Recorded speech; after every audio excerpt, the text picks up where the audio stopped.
उत्साह देतो, प्रेरणा देतो, तुम्ही सकारात्मकतेने पुढे जाता. पण माणसं भीतीनं बसून राहतात, सर्व अवयवांची हालचाल मंदावते आणि त्या दोन्ही मेंदूच्या मधला भागही उत्तेजित होत नाही आणि तो उत्तेजित झाला नाही की माणसं निराश होतात, निराशेनं खचून जातात आणि मग आत्महत्येसारखं पाऊल उचलतात.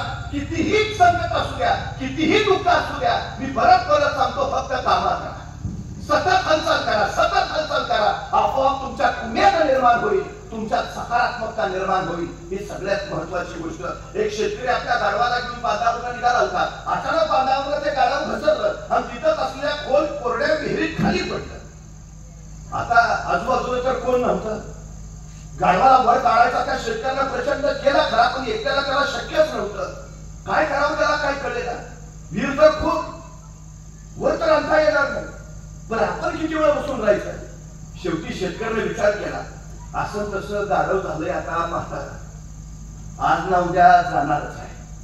मग उगाच आता ह्याला वाचवणं काढणं या बाकीच्या गोष्टीत अडकत बसण्यापेक्षा सरळ आता गेलेच म्हणून समजून वर्ण माती टाकू घालूनच वर काढायचा प्रयत्न करण्यापेक्षा त्या शेतकऱ्याने त्याला त्यातच गाडायचं ठरवलं, खोरं घेतलं आणि विहिरीच्या आसपासची माती तो विहिरीत ढकलायला लागला. जशी माती अंगावर पडली तसं ते